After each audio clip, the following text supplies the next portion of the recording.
on the chart show with Elena Paget. Before that, we had Holiday from Madonna. And Tammy, hey, we've been talking about holidays, about tourism, and we've just finished talking to Corin and Abby. And one thing I do want to mention, they do have training sessions available for businesses. They've got a British Sign Language course coming up, and they're free.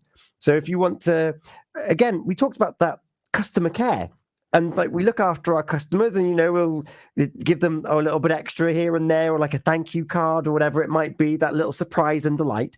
Well, how amazing would it be if you could greet someone in British Sign Language as if it was second nature? There was a video that went viral a couple of years ago of a whole town that learnt British Sign Language for one deaf person. And he was walking around doing his daily routine and everyone started talking to him in British Sign Language. And he was like, what's going on? And I've done training with Taking Flight Theatre about deaf and disabled people and having that basic, thank you. And can you spell your name in British Sign Language?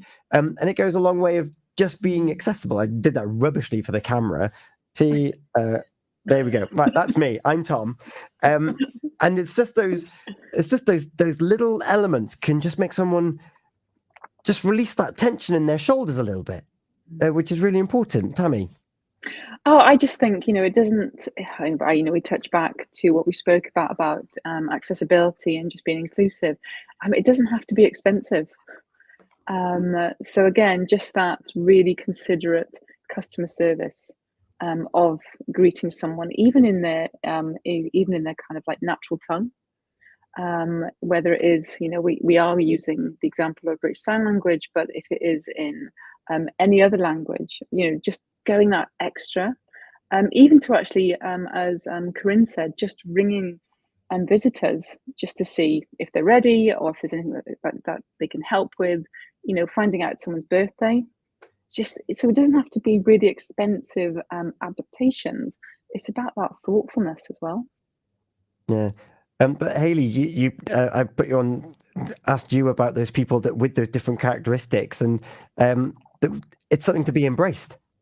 Yeah, absolutely. I think we're afraid of things that are different. We're afraid of people who are different, and I just think people are so interesting. If we give them a chance, they're so interesting.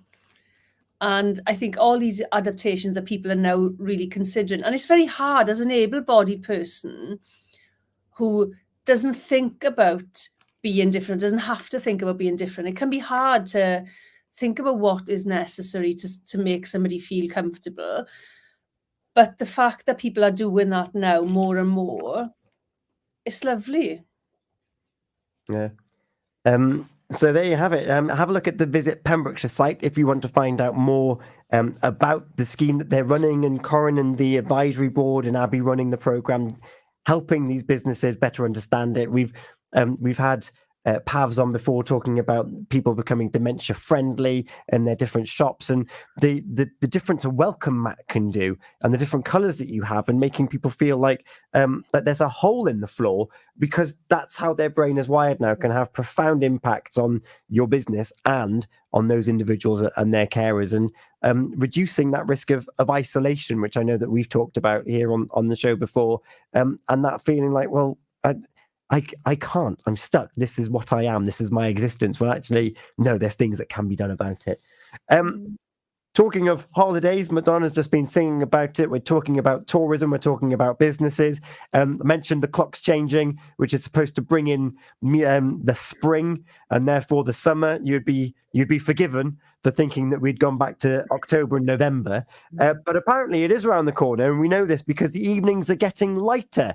Tammy, this is, for those of us that embrace and love a sunset, this is great news.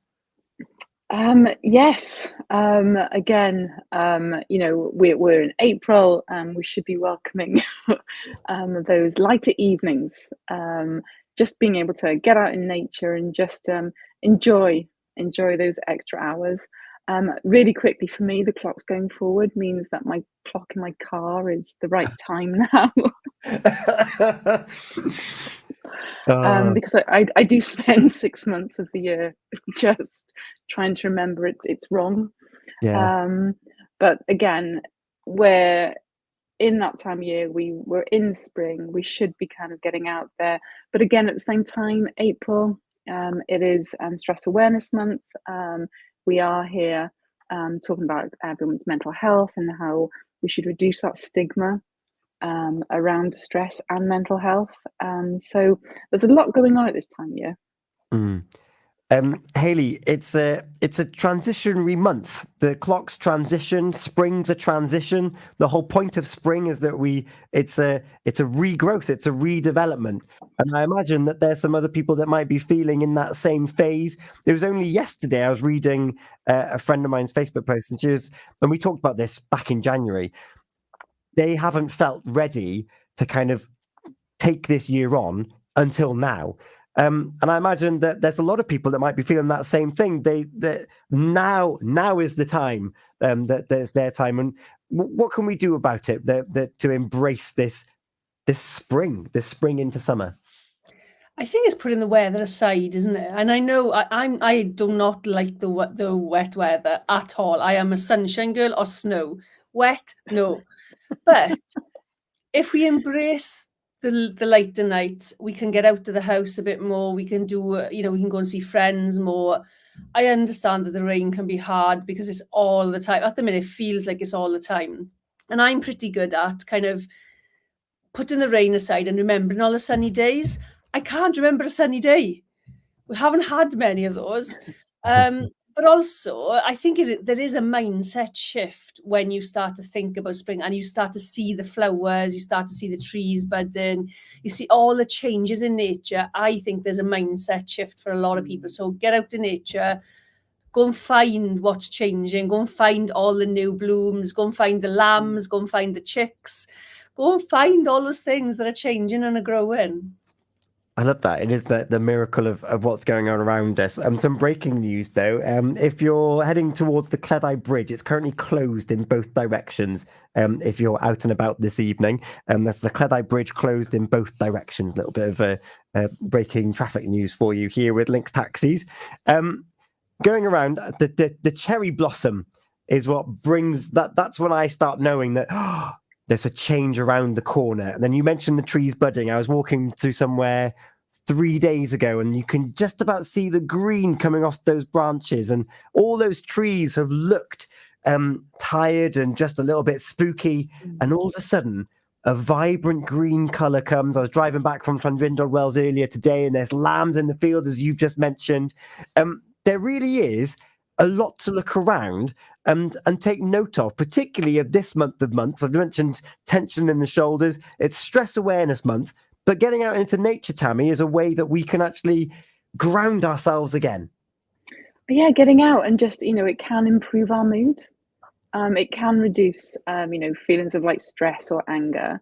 It's about taking time out that you feel more relaxed, getting out into the community, becoming more active. There's good research to show that nature can really help decrease someone's anxiety, to lessen those feelings of stress.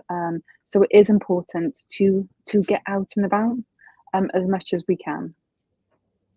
And there's something about colours, isn't there? I just mentioned that the green budding and the green grass and everything's, admittedly, the wet weather has meant that the fields at the moment are looking, where they're not muddy or flooded, they're looking lush. And there's calming qualities to green grass and to blue lakes and the sound of the ocean. There's so much around us. We're blessed in Pembrokeshire that we can go to the hills, we can go to the coast, we can see the yellow sand, the green fields, the cherry blossoms. Hayley, there's something about actively making that choice to find these things. And what a time to do it when we know it's not going to be dark.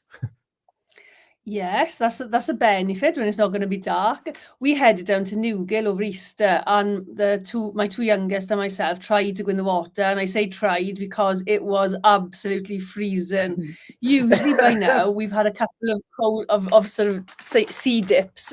We've had one in Buryport, but Newgill was not. It felt like our feet were on fire. Do you know that you're so cold? But there's a benefit to just being on the beach. And even if you've got your coat on and you've got your hat on and you're snug and warm in your winter weather clothes, there's a benefit to being around the sea, and it's not as aquamarine as it could be, I know, but all those benefits of nature is there, it's free. And as you say, Pembrokeshire is a beautiful coast. There's a lot of the beaches are the hills meet the sea. The hills meet the beach as you're there. But getting into nature in any way, shape or form, even when it's bad weather, is a good thing, I think. Yeah, I love how much on the same wavelength we all are on this point, Tammy. But you've just like, even if you're funny enough, we're talking about accessibility. Even if you're unable to go because of needs, we can pick that feel good from the nature from other means. Yes, it doesn't. I mean, it's great if we can get outside, but we have to be mindful that perhaps some people can't. For different reasons, there are obstacles and barriers to that. So if we can't actually get out onto the beach, or go for a walk on the coastal path or woodlands, or any green space, we can just, even by watching, say, a nature documentary, for example, that can be just as good for our mental health. Having indoor plants or window boxes. It's still being in nature. So again, it's thinking outside the box. It doesn't have to be just outside. If we can't do that, we can get plants. We can even just watch something on TV. And you know what? There is something to be said about going for a good old walk in the rain. The problem with rain is that it's inconvenient because our houses are dry and warm, and then our clothes get wet and whatnot. And I had this conversation with someone the other day. We're waterproof, and actually, when we go out, there is that sense of invigoration. Like, we've got like the blue tit swimmers that will jump into the sea any time of year, because they've probably got like a dry robe or something that they can wrap up warm in afterwards. But there's things we can put in place to actually embrace our surroundings all year round. And I think that if we're able just to get outside, and I'm a sucker for a sunset, and I still haven't seen a proper one over Cardigan's Bay yet. And yet that soothes me. You just mentioned there, Newgale. There's nothing better to me than just having a look out and being like, wow, I can see for miles in that direction, and I don't even know where that's heading. And that sense of, but I'm here sat on these pebbles right now in this moment, is a good way of forgetting everything else that might have happened in the day. It's a great reflection point, seeing that sun go down, and reassuring that it will come back up again. Hayley. Yeah, absolutely. I don't particularly, this time of year, I find like we've had a bit of the early mornings or lighter mornings, but then it goes dark again for a little while. So we go through that transition in the morning where it's darker again. But yeah, getting out and seeing sunset, sunrise. But even if you are stuck indoors, water is water. So whether you put water in a bowl and put your feet in or your hands in it, that can make all the difference if if you are struggling and you can't get out. But equally, speaking to people and connecting with people is another good thing. I think I had this conversation this week, we've become quite disconnected since phones have come along. And yes, I understand that youngsters, that's their form of communication now, that's their normal form of communication. I still don't agree with it. I think it's because I'm old, but I don't agree with that being the only form of communication. We need to connect, we need to communicate human to human, and that has massive benefits to stress, to mental health, to just us as human beings. Yeah, I love that old school communication. At the workshop I was at today, there was no technology. Everything was handwritten, post-it notes, a flip chart, blue tack on the wall. It was wonderful. We're going to take a moment, and then Hayley, you're going to tell us about something that's been commissioned. This is a Pure West Radio exclusive. Yes, it is. Am I ready to tell you now, or are we having a little bit of a break? We'll have a little break, and then we're going to hear all from Hayley about partnership with which institution? Swansea University. Swansea University. I'm going to pretend that it's been glorious. We've got U2 with Beautiful Day coming up for us here on Healthy Minds, Better Lives. A reminder that Cleddau Bridge is closed in both directions. When we come back, Hayley is going to let us know all about this partnership with Swansea University, and you're looking for people to get involved. I am, yes. So Stay tuned. We'll be back after this from you two. It's a beautiful day. It's 10 past 10.